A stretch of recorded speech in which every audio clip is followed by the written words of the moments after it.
Welcome to the Are We Idiots Show, where we question the status quo on society's important issues while mixing in plenty of laughs along the way. Now here are your hosts, Mark Weaver and Rich Kroll.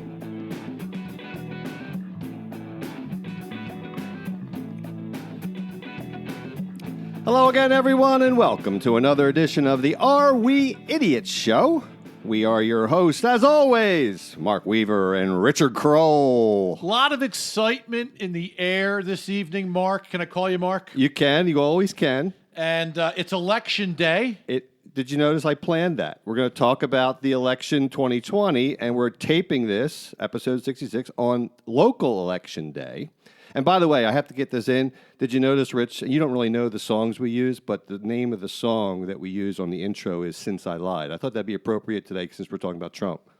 Or I'm coming out swinging. I'm coming out swinging right out of the gate. Right away. We haven't even introduced our guest yet. No, we haven't, but we always start with our tip of the day. Richie, do you have a tip of the day for our listeners? I do. Listen, you Americans.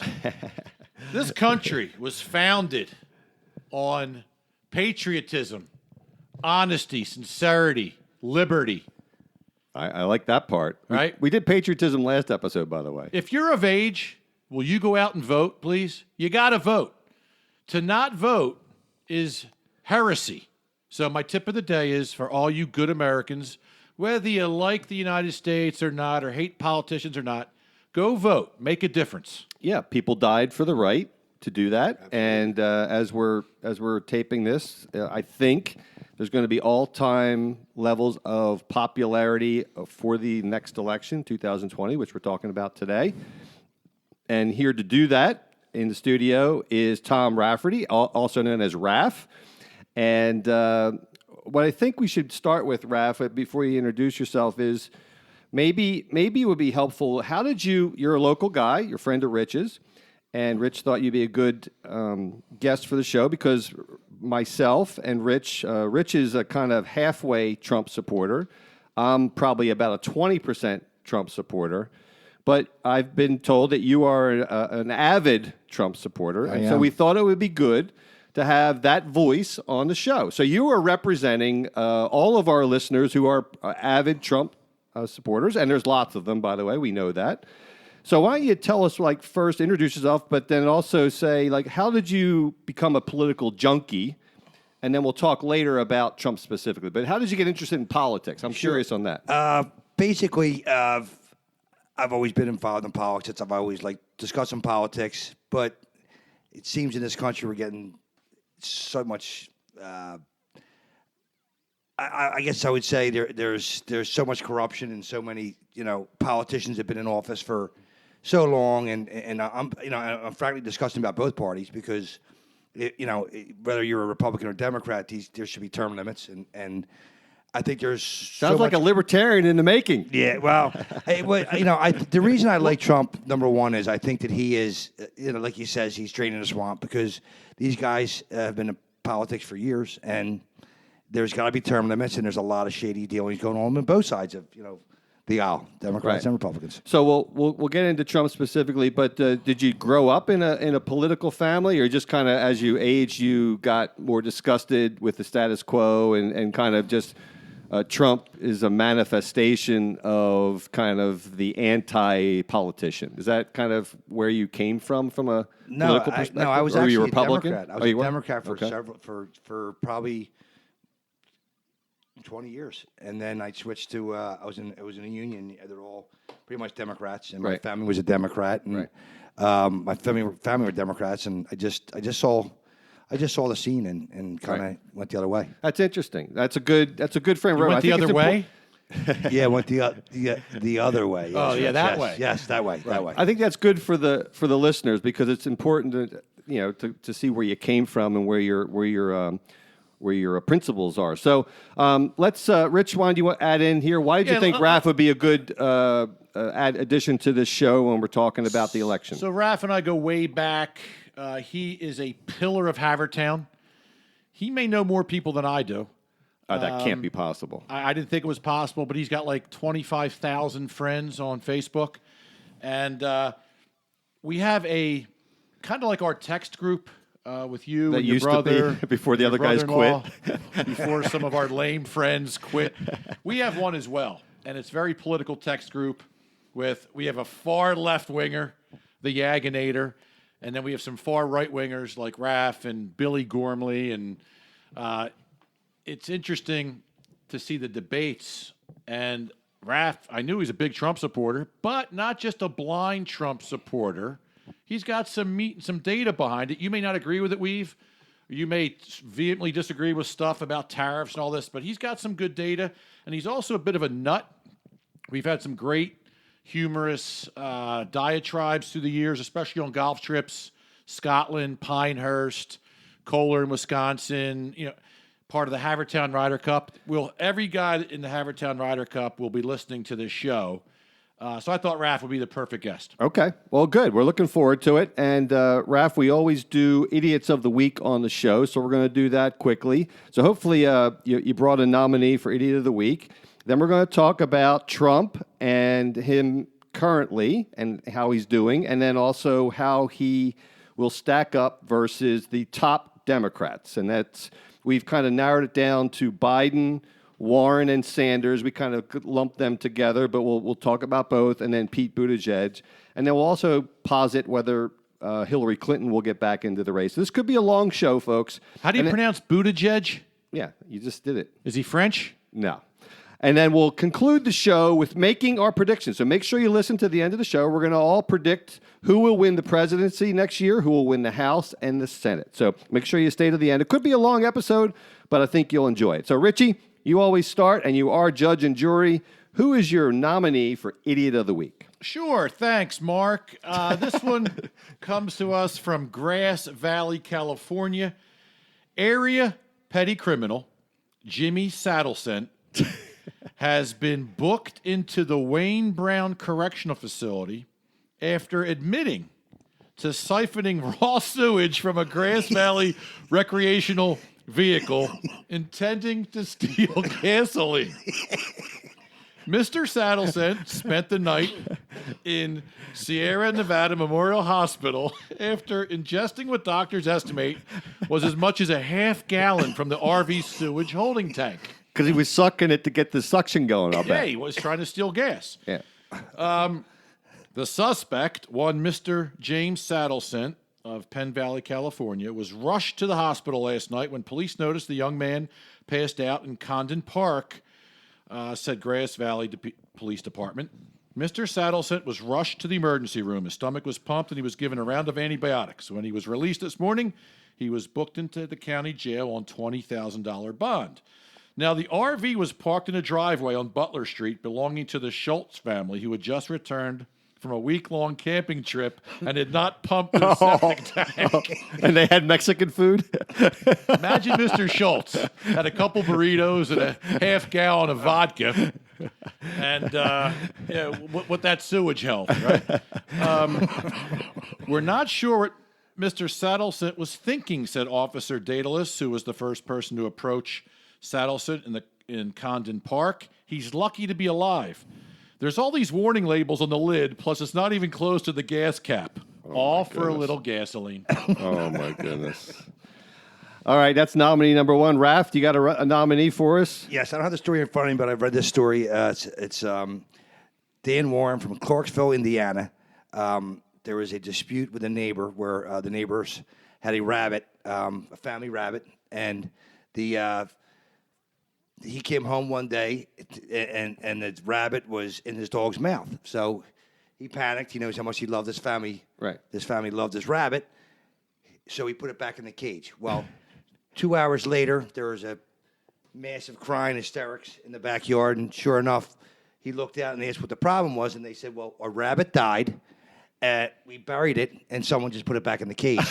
So all charges were dropped after he did admit that he did that without So was this a resurrection, so to speak? a resurrection. Yeah. Yeah. Was the rabbit moving in the cage? It wasn't moving at all. No. All right, here's my nominee, Richie, and I chose this story because it bridges our last episode when we talked about patriotism. You just mentioned it. And we talked about on that show how different generations have different degrees of patriotism, at least in your eyes. And then this episode, which, as I read it, it'll become obvious how it relates to this show. Instagram influencer Freddie Bentley said in an interview with Good Morning Britain Friday that kids should learn less about World War II. The 22-year-old said he wishes he learned less about one of the most important events in human history while in school because, quote, it's so intense. The conversation about World War II arose after Thursday's episode of the UK version of the reality show The Apprentice. I think you're starting to get the hint. One team struggled to identify the 1939 as the year the war began when Germany invaded Poland. Bentley questioned the utility of teaching about the 70 million people who died during the war. Recent polls show that there's a growing ignorance around the world of the Holocaust, where Hitler murdered 60 million Jews. Quote, I don't think encouraging death or telling people how many died in a world war is going to help, Bentley said. He said he wishes schools focus more on current events. He said those lessons should be taught at the expense of lessons about one of the most important events in the last century, where a charismatic fascist leader rose to power in a democratic society and enacted brutal policies that led to the death of a mass scale around the world. World War II needs to be taught in moderation to promote mental health and focus on teaching young people real-life skills, he said. So, Richie, that is our next generation here. They don't want to know about the past. They don't want to know about 70 million people dying. They want to have their mental health protected. See, this isn't fair because you're playing on one of my pet peeves. Now, listen, anybody that siphons a couple quarts of duty out of an RV and it almost dies is a complete idiot. Anybody that doesn't realize he's putting back a dead rabbit into the family cage is also an idiot. But this is the whole helicopter parenting millennial iGen safety zone that drives me nuts. So if it's difficult or it's potentially offensive. It's so intense. That war, it's intense. War's intense, dude. I mean, he sounds like a Valley girl, right? I mean, this kid is representative, and I'm going to nominate him and the entire iGeneration as Idiot of the Week. I like it. Agreed, Raph? I totally agree. I know I can always get Rich's ire going when I nominate a millennial. Raph, any quick comments on safety zones and kids' feelings being offended in today's world? My biggest pet peeve as well. No idea what we came from to get where we're at, and this generation doesn't even care. Doesn't even care. How soft are we?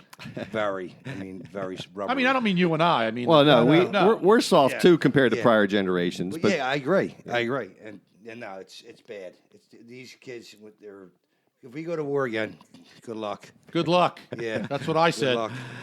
all right, so we're going to transition now, and we're going to talk about Trump. And why don't we do this? I'll give you a couple of minutes, Raph, and we'll focus on Trump so far. So he's about almost 3 years into his presidency.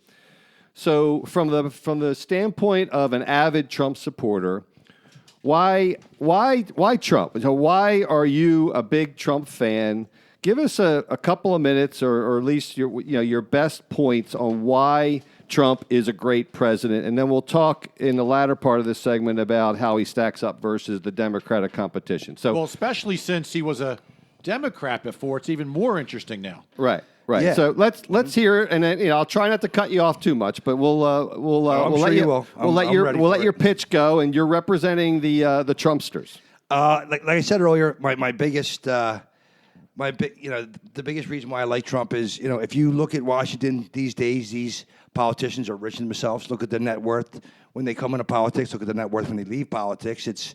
They're lining their pockets. It's getting worse and worse. There's been people in office for 30, 40 years.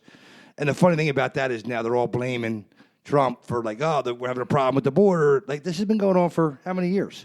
And now all of a sudden it's Trump's fault. You've been in office for 40 years.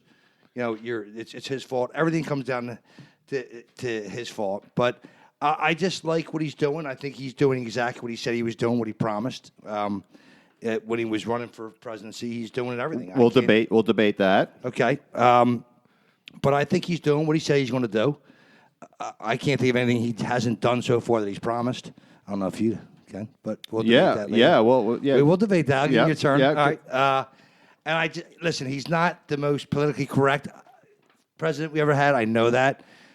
Everybody has a past, even with his infidelity. I understand that. That's a big issue with some people, but I also think that he's a man who cares about this country. He wants this country to do better. He sees right now what's going on and wants to change it. Like, he's a businessman, whether you like it or not, and our economy, our budgets, everything, it's all based on business. And these people in politics don't have a clue. And half of them didn't even have any jobs going into politics.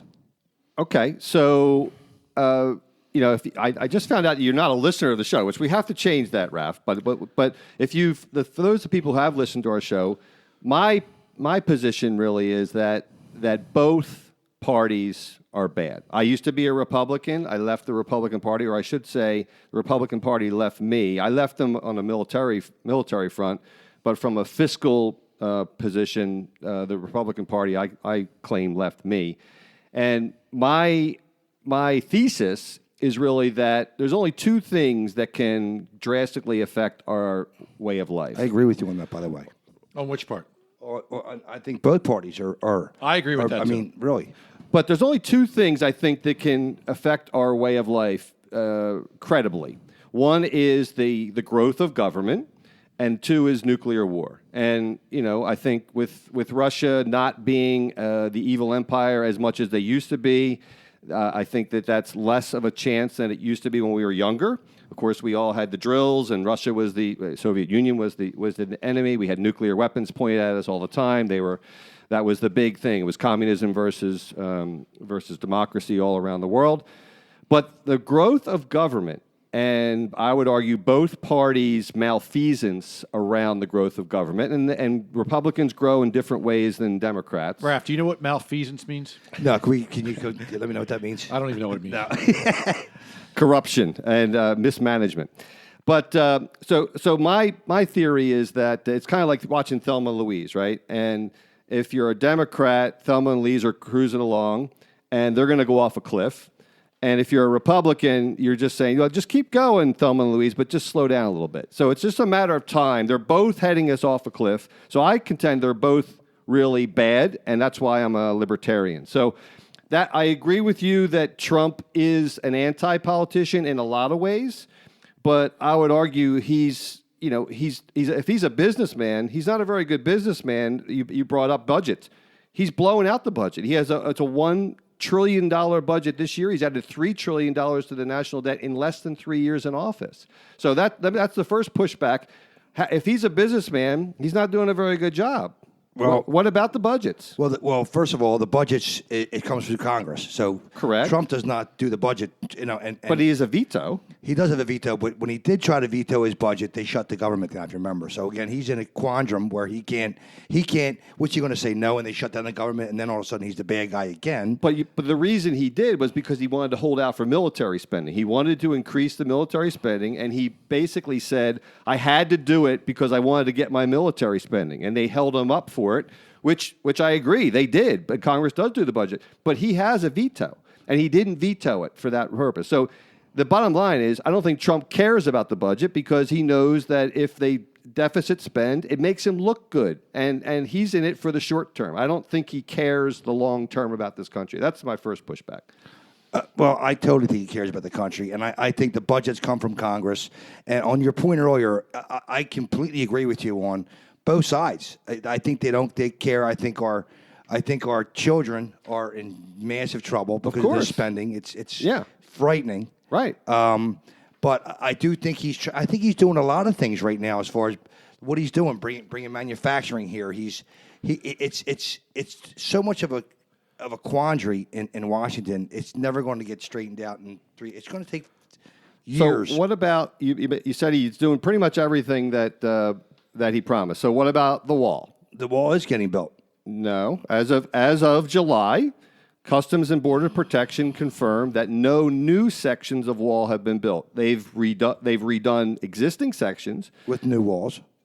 Right, with new barriers and stuff like that. But that's not new sections of wall. That's new replacement wall. That's just enhanced replacement wall. Well, there was no wall there. I mean, the No. the walls were There- completely deteriorated. That's why they did them. But there was fencing, or there was some structure there. There's been no new wall where there was never a wall or I thought a there structure. was 200 to 400 new miles built. No, that's what they're planning to do. But that as of July, custom and board, I can Well, print it out. I'm just asking questions. Yeah. So August, September, October. It's 4 months later since summer.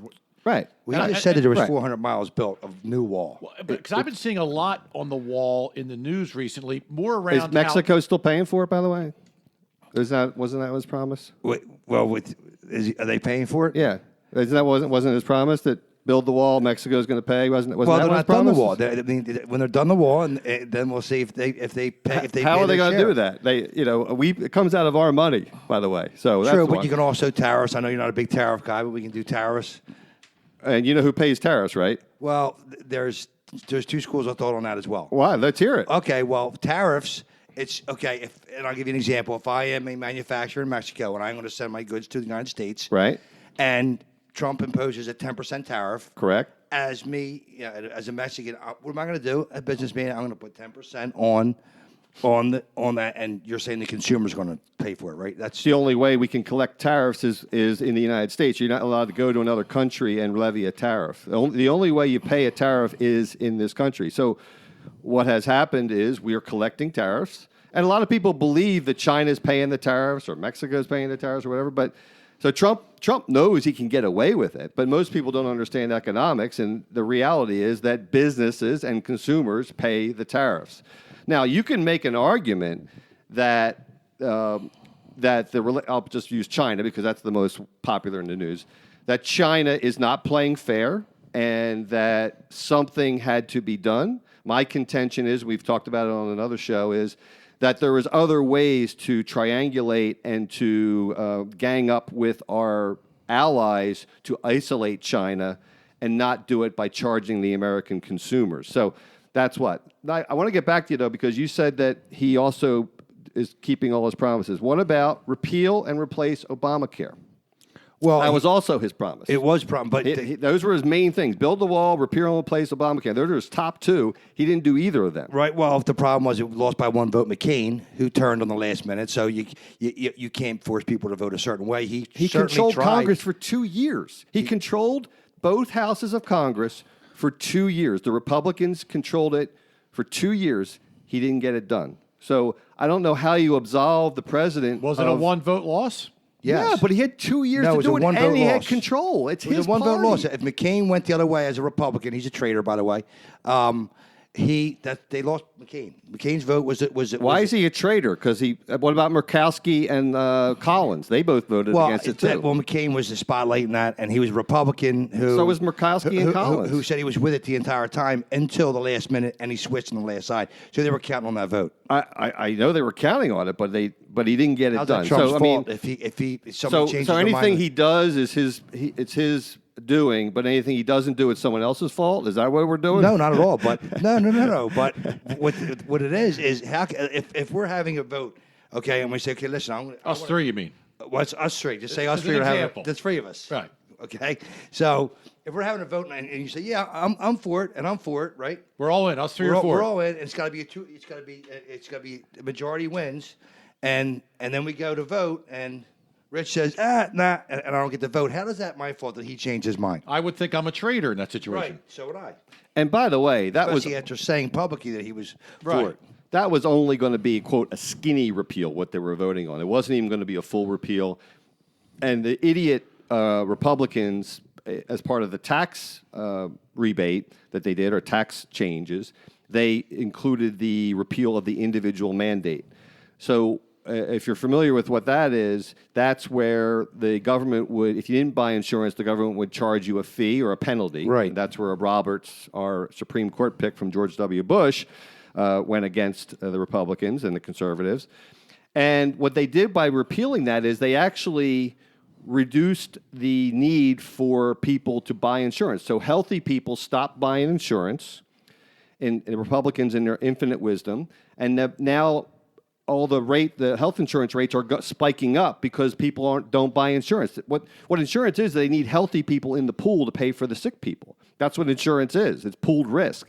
And now, because there's no individual mandate, the healthy people, young people mostly, are not buying insurance. So another idiotic fiscal malfeasance of the Republicans. That does sound idiotic.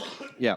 All right. So Abbott. Wait, Trump's, let me ask you a question on that. Yeah. So you're saying, well, with Obama, when he said you can keep your doctor, that was a lie. that was a lie. Absolutely. What if you're saying that the Republicans put in the mandate? So in other words, during Obamacare, if you didn't, you got penalized for not, correct? Correct. During Obamacare, as part of Obamacare, they had this individual mandate, which basically Roberts was the deciding vote on the Supreme Court that he termed it a tax, right? And that's why it was challenged constitutionally, and they termed it a tax, which Congress is able to levy taxes. That is part of their responsibility. So the individual mandate was put in, but then the Republicans, as part of the Tax Reform Act, repealed the individual mandate portion of it only, not Obamacare.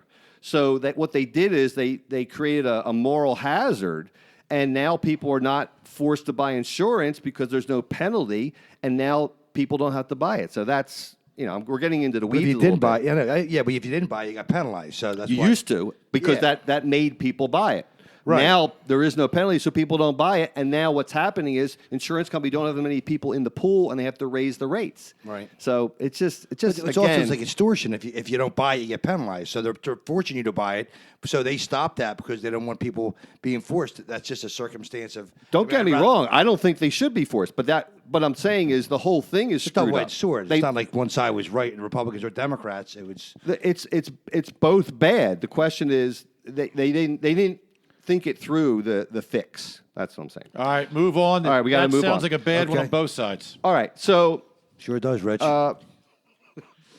let's talk about the military, because that was another promise of Trump, is he was going to get us out of endless wars. Okay, so Trump has talked a good game. He's done some good things. He agreed to meet with Kim Jong-un, which was something we hadn't done. I was in agreement with him meeting with him. I like how you pronounce his name, by the way. Jong-un is proper. You changed. You do move like ooh. Yeah. Yeah. Yeah, you did. And he tried to get. He said he was going to pull troops out of Afghanistan. He didn't. He backed off because he got beat up by the military-industrial complex. There's been no further progress on, quote, denuclearizing the Korean Peninsula. He tried to take 1,000 troops out of Syria a couple weeks ago. He really pulled them out. He did. Hey, no, he didn't. He pulled them back, and then he went back. Then they went into Iraq. He said they were coming home, which they never came home. Then he added. Yes, that's incorrect. Then he added 1,400 troops to Saudi Arabia the next week. So the net is he added troops to the Middle East. Well, no. First of all, they're protecting the oil fields. It's the only reason they're there. They're not in combat right now. They're protecting if something happens to the oil fields. That's Why? the only reason they're there. Why? Because they don't want that to be havoc. They promised the Syrian government that they would be there to protect. It's the Kurds. The Kurds the are the one Kurds. getting the money. Right. Right. But my point is, though, he's not pulled any troops in 3 years. He's not pulled any troops out of anywhere. Troops in right? Am I correct? 500 troops over there right now. Right, in that part of Syria, but there's in southern Syria. There's still more. There's troops They're still all over. enlisted. There's troops. They haven't didn't pulled come any home, but troops. They're out. going to a peacetime area. I mean, They're- so if they went to South Korea, would it say, "Hey, you didn't pull them out of there"? I would say that if I should judge Trump on has he pulled any troops net out of the foreign Well, theaters? he never said he's going to pull them out of service. Yeah, Then what's ending endless wars they're then? out of Syria. Where's the war in Saudi Arabia? They're fighting Yemen. Saudi Arabia and the U.S. is refueling tankers to Saudi Arabia is fighting Yemen right There's now. no fighting at all going on right there. There's no. Yes, there is. They're bombing Yemen. We're supporting them. We're finding aerial refueling. We're bombing like 7 different countries right now. Iraq, we're still in. Pakistan, we're still doing drone war. We're obviously in Afghanistan. Terrorists. I know, but my point is it's all that terrorist related. That's why they're all there. I know, but my point is that Trump ran on getting us out of these foreign wars, and I, for one, was interested to see what he would do there, and he hasn't done it. He hasn't gotten us out of any war that we were in prior. All he's done is either kept it the same or added a few. Yemen war has increased since he's there. So that's my other pushback on Trump. He talks a good game, but he doesn't follow through on anything, and he knows he can get away with it. So what happened? He did make the attempt to pull out the troops from Syria, 1,000 right? troops from And Syria. we were all right. applauding that.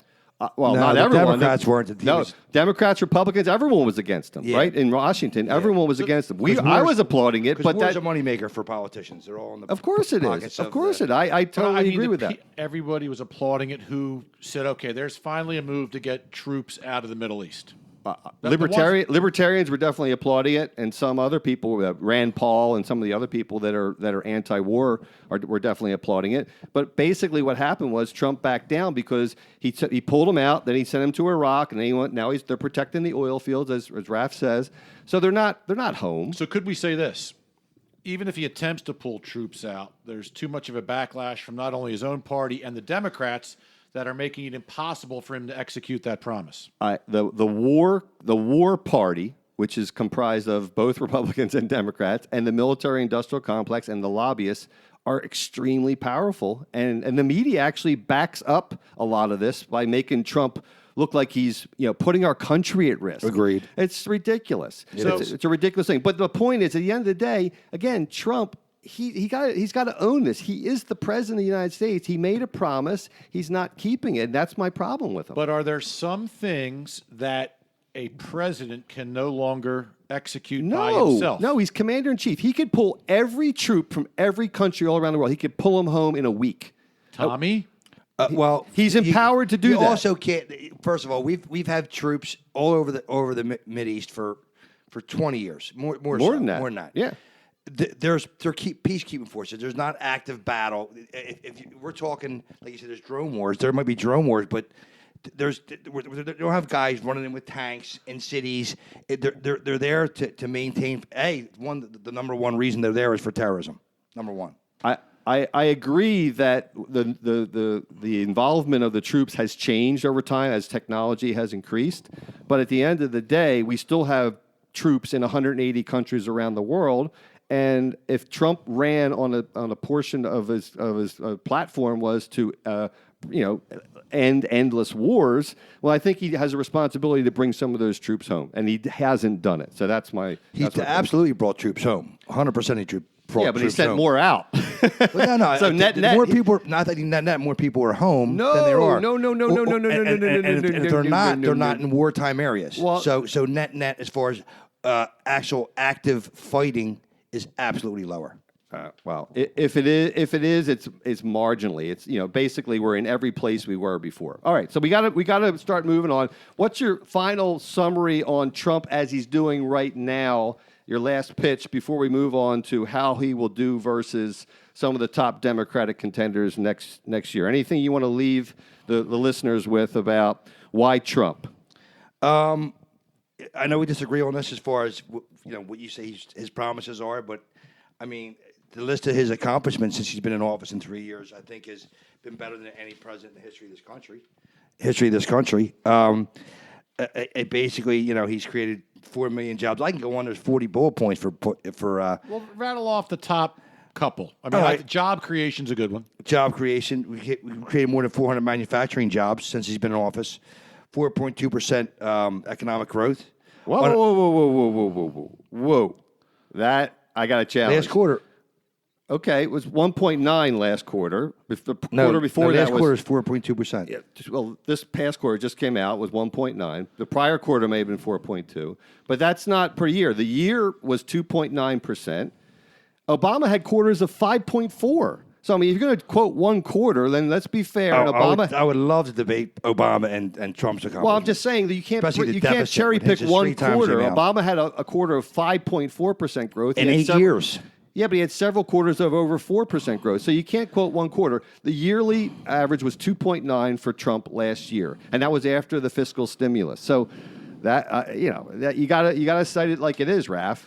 All right, unemployment 49-year low. Absolutely. African American employment lowest ever. Right. and I know we hear this, all the time out of Trump's mouth, but Right. Hispanic unemployment, Asian unemployment, the lowest in history.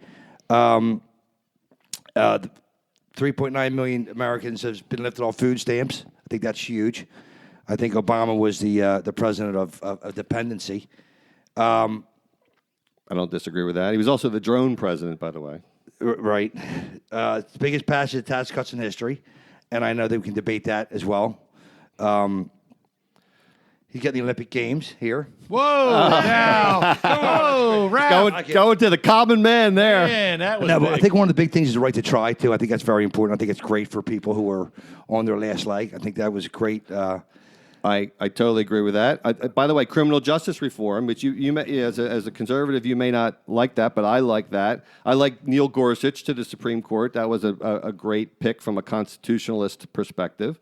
We're the number one exporter of natural gas now in the world. I think that's huge. We are I guess fuel undependent. Is that how you say that? Undependent? Well, yeah, I know. I just mixed my words up. No. Go ahead. Fire away at me. I Go want ahead. to use that. Okay. I think you're making Havertown great again. Yeah, I know. It's bad. It's bad. All right, so let's. Maha. I like your summary, and you represented yourself well. But let's move on because this is really what this show's about. We can all pontificate about Trump now, but really what we're talking about is what's going to happen next November. And we've narrowed the discussion today to what, as of today, are the top Democratic contenders.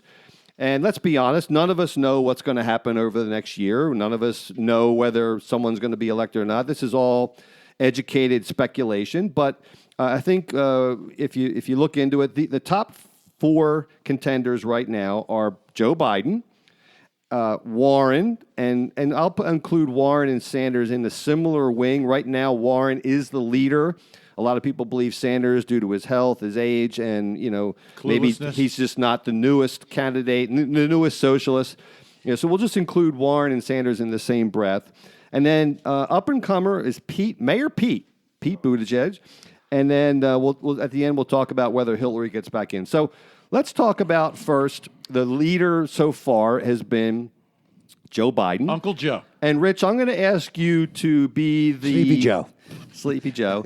Rich, you're going to pretend that you are a swing state voter independent that has to make a choice between Trump. You're not accusing me of being a swinger, are you? No, not. But you are kind of a middle of the road guy. So, what are your thoughts on?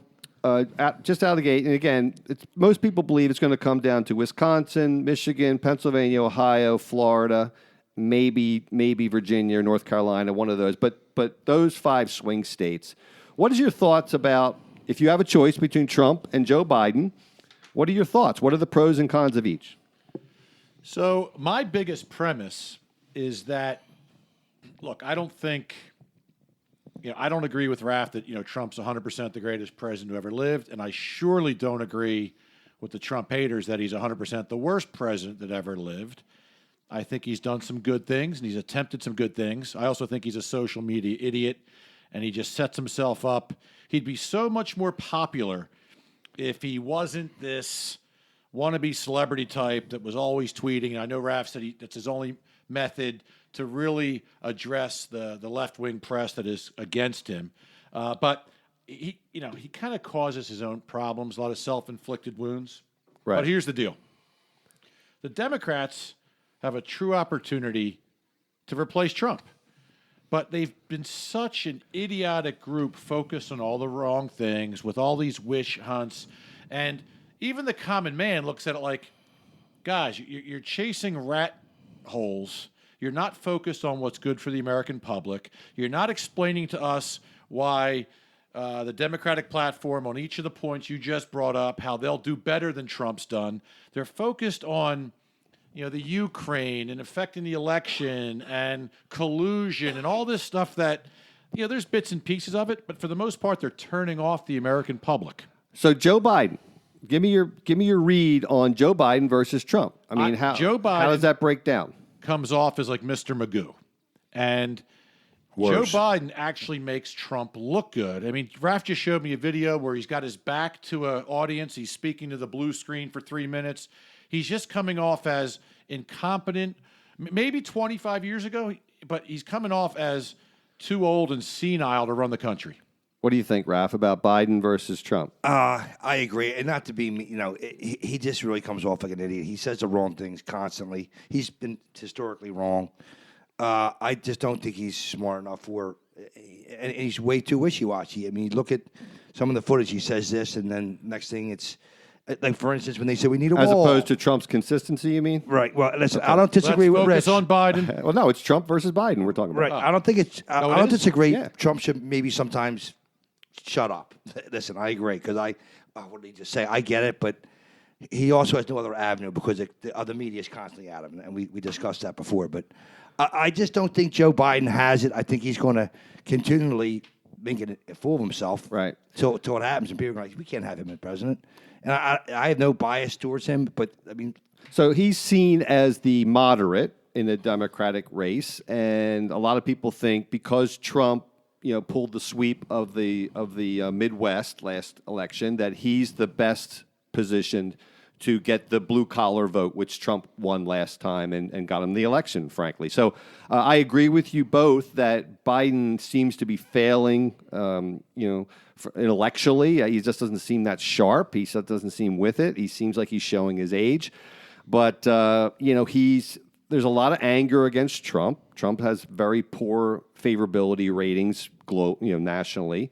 And so I think Joe Biden is like that safe pick. There's African Americans support Joe Biden because he was, Obama's wingman for years. So he's got a lot of support in the minority community. He's the safe pick. He's like old Sleepy Joe. I think he's just like, okay, well, we hate Trump so much, and Biden won't, get us into a nuclear war, so that's good enough. I think Biden would be a viable candidate and probably win if it was 25 years younger. Or Joe 25 years ago. this might seem odd, but I think he's their only shot at winning because I think the rest of them are completely off the rails. I honestly think that. They're going to leave Joe Biden. He may get it. He might get it, but he is the only one I think can win, possibly. I think he'll look bad in a debate versus Trump. I don't think he can stand on the same stage as Trump, but I do think there's a tremendous amount of hatred of Trump, and I think people will take Joe because he's not threatening. All right, let's move on to the socialist, I'll call him. So we'll just use Elizabeth Warren, but this really means Bernie Sanders too. And as a libertarian, I'm the polar opposite of a socialist. So I totally agree here that if they run a socialist, I think Trump will have an easier time of branding him or her as such and scaring people, rightfully, that's not who we are as a company, but as a country. What do you think, Ralph? We'll go to you first, and then As a libertarian, is that the views of the libertarians as far as they are being against socialism? So libertarian tenets are really free markets, peace, limited government, very limited government. Some libertarians are crazy and say that they're called ANCAPs, but they say there should be no government. I'm not one of those, but they're very limited government, tolerance, and that's it. I mean, basically, a lot of people are libertarian when I explain that. But tolerance is where usually it breaks down from the Republicans, because the Republicans tend to be a little bit moral majority type background, and then the military is where the other break from the Republicans are. But fiscal conservatism is a big part of libertarianism, and that's where I broke early with the Republicans. All right. So, what do you think about Bernie Sanders / Elizabeth Warren, and is the country heading that way as a momentum? I think there's a small percentage. I think the small percentage of the younger generation absolutely loves Bernie Sanders and Warren, but I think they're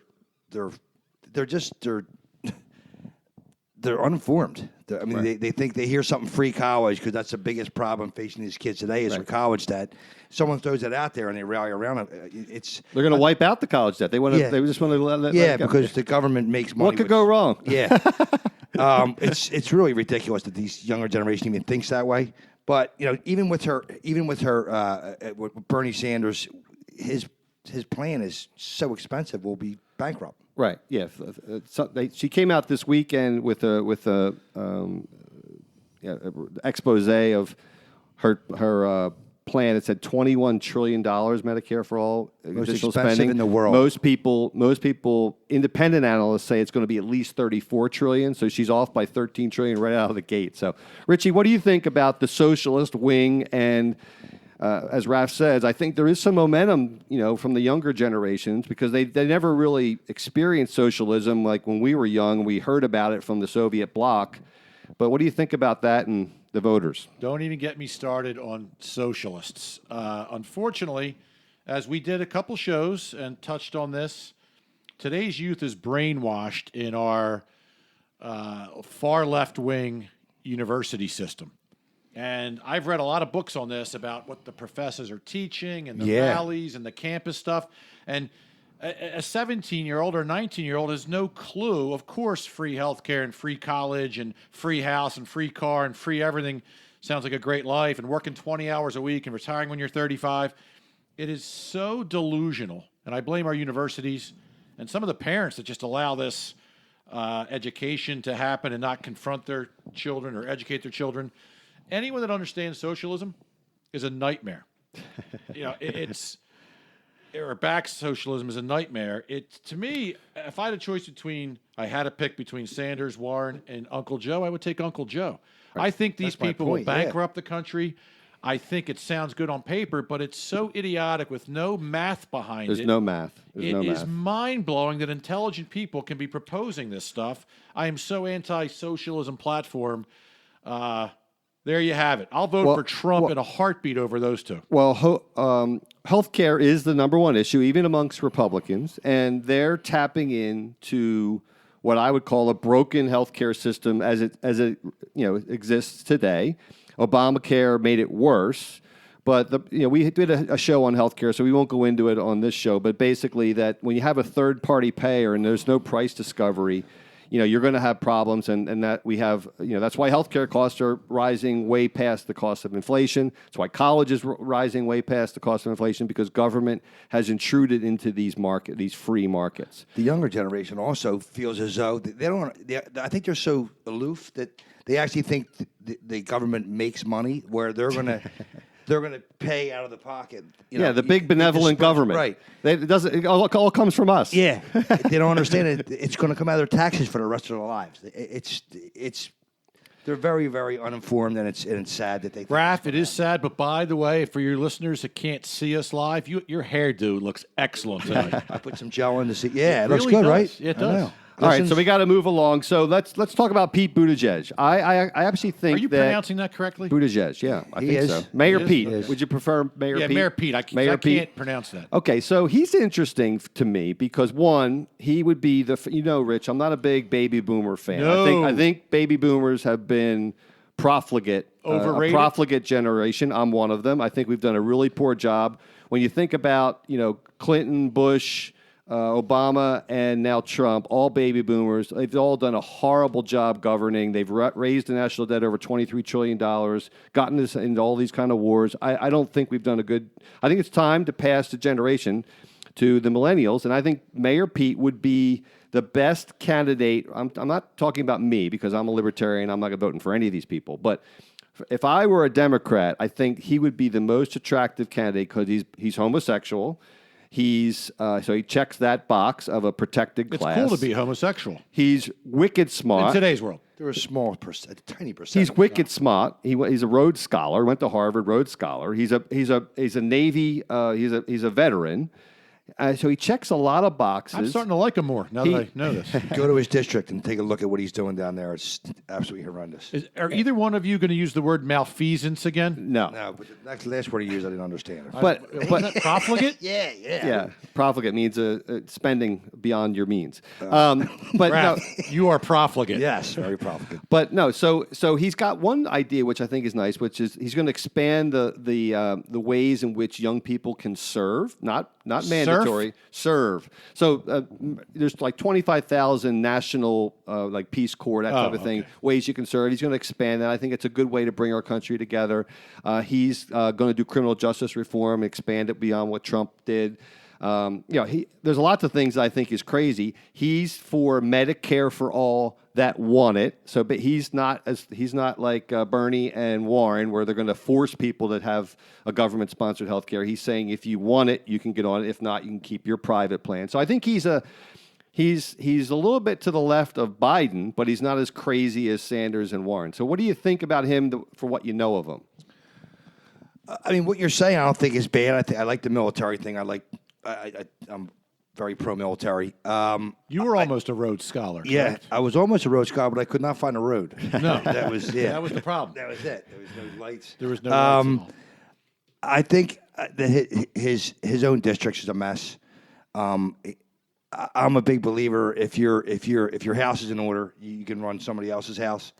But Kind of like bankrupting multiple casinos. You mean? yeah, like something like that. Whoa, Yeah, that's yeah. a well. shot out of left field. Oh, okay. Again, you can that Inheriting $500 million from your dad. That's a and tangent. No, did a it good wasn't head $500 start? million. It was $1 million. It was $50 million, but okay. No, it was $1 million. Okay. It was $1 million. Yeah, that's what he That's reports. A fact. That's no, what he that's reports. a fact. It was $1 million. That's a fact. They're All right, saying so it was back to equivalent Buttigieg. 50 million. All I right. interrupted you. I'm sorry. I know, by accident. That was a total accident. Yeah, but I think that he's. I don't think he's got a shot. I think He's going to do well in Iowa. The problem is with the way these primaries work is Iowa is a very liberal place, and he'll do well there. Then you go to New Hampshire, another liberal place. Then you go to South Carolina, and that's where Biden's going to shine. If Biden doesn't do well in one of the first two primaries, he's going to roll in South Carolina. But I think Warren is best positioned from a primary perspective right now because the first two are more liberal, and then Biden can do better in the rest of them. So.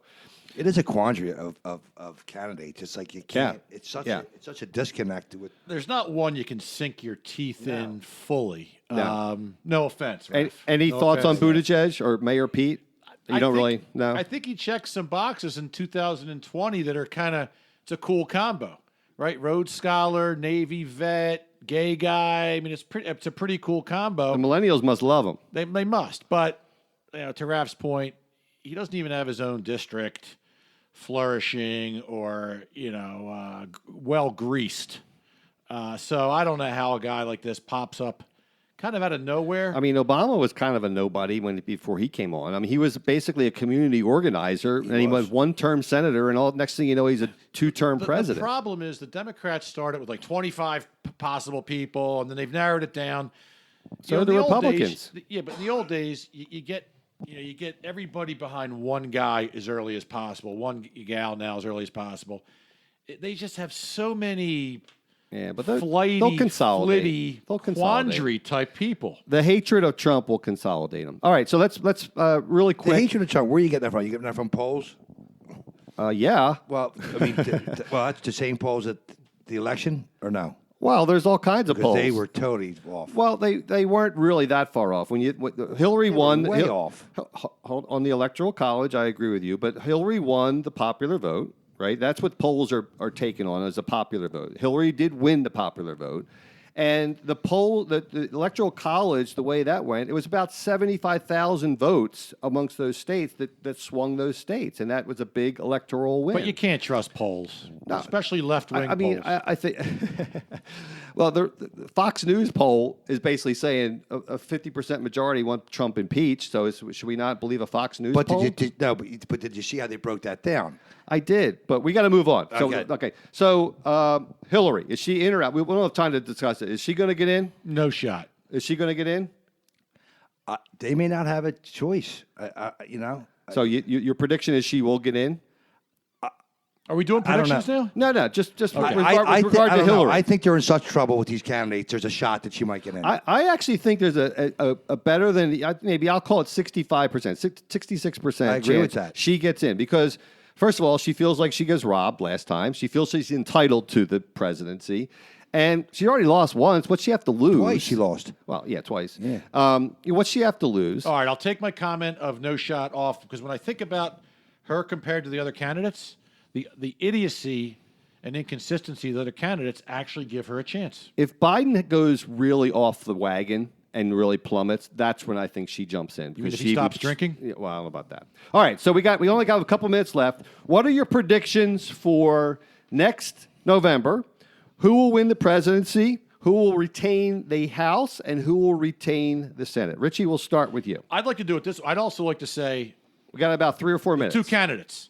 So I think it's going to be Trump. Am I Right. correct in saying that's Yeah, well, going I to think make it we from could the all. I Republican think we side? could all agree with Is that. that a fair statement? I don't think Bill. I don't think Bill Weld is going to win the Republican. I think it's going to be Trump, and now you guys have convinced me. I think it's going to be Trump versus Hillary rematch. Oh, really? Really? Yeah. I wouldn't put that in there, but okay. Now, who's going to win the Senate and the House? I think there's going to be a split.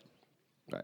So, and I don't know which way, but I think we're now going to have either one is going to be Republican, one's going to be Democrat. I think there's enough confusion and controversy that there's going to be a little more bifurcation. I like that. Let me help you with the Republicans. So right now the Class 2 Republicans are up in the Senate. So there's 33, 33, 33. That's the way the Senate does, in 1/3 every 2 years. So right now there's 21 of the 33 are Republicans for this election coming up in 2020. So pretty good chance Republicans are going to retain the Senate. Yep. So I think you're right on that. What do you think, Raph? I think we're going to get the Congress back. Both? Yeah, I do. Wow. Yeah. That's bold. No, it's bold, but I predicted Trump from day one. So, Well, who's he up against? I'm going to have to say Biden, but I think Biden will get it, but he's going to get shredded. Like you said earlier, he's going to get shredded, and he's just going to lose. I think that's the only shot they have. But I think Trump wins. Well, unequivocally. Okay. So my vote is going to be for gridlock. That's what it was in the last election. My vote was, I don't care who won as long as they didn't retain the Congress to themselves, and unfortunately Trump did, and a lot of bad things happened. But my vote is Trump is going to lose to Pete Buttigieg. I'm going out on a limb. I am going out on a limb. Bold. Pete Buttigieg, Yeah, that is president? bold. I am a mayor to president. I'm going out on a limb. Wow. I don't necessarily know if that's going to happen, obviously, but I just wanted to make a little. You'll be a genius if it happens. will Make be a the wild, greatest. make a wild thing, right? So Republicans will retain the Senate, which I think is good because then it'll be a check against crazy town. I think the House will go Democratic. So Trump loses only not because Buttigieg is great. I just think there's so much hatred of Trump. And again, it could be someone else. It could be Hillary. It could be someone. But I just think there's too much hatred of Trump out there to overcome. And the swing states are so close. He's losing in all the swing state polls right now. I know you don't trust them, but he's losing in all those polls. So Do you mean people from Poland? No, there are people there, but he means Poles, the ones from the Or grossly is inaccurate anybody from ones. Poland in the polls? Right now. No, not at all? Not this year. Mark's going to ask me to summarize. I do want to put a shout out. Tom Rafferty's a hard-working American, right? If anybody needs painting, power washing, subcontracting, I think you even do oil General changes. contracting. What else? General contracting. General contracting. He's a one-man show. He's a butcher, baker, candlestick maker. awesome. And we really appreciate you spending the time with us I and really appreciate advocating being for invited. your candidate. I think it's, again, like we said at the beginning, I think it's important for people to be engaged in politics and to be enthusiastic. I think it's important for those of us with different opinions to be able to sit and talk about it and agree to Agreed, yeah. disagree. And that's what we need more of in this country. So, Richie, last comments before we move on. I got to close the show up. Well, I learned a lot, as I always do. Mark's data, I think, was a little more solid than Raf's. Raf was very, he had some good comebacks, but the glasses and the hairdo threw me off a little bit. I was a little attracted to him tonight. So, Well, thanks again, Raf. And Hey, thanks for having me. I really appreciate we it. really appreciate it. So make sure you listen next episode, folks, when Rich and I discuss the importance of birth rates. Rich is like looking at me like, what? Rich, I have 2 words for you, Mormons and Amish. We'll talk about Here we it go. next episode. It's not something you hear a lot about, but it's very important with the sustainability of civilization, countries, religions, etc. So we'll talk about it next episode. And as always, please remember, if what you see or hear sounds idiotic, then we're just the guys to help you sort it out. See you all next episode. Take care. Thank you for listening. Please download, subscribe, share, and review on Apple Podcasts, Spotify, Stitcher, Google Play, and also our website.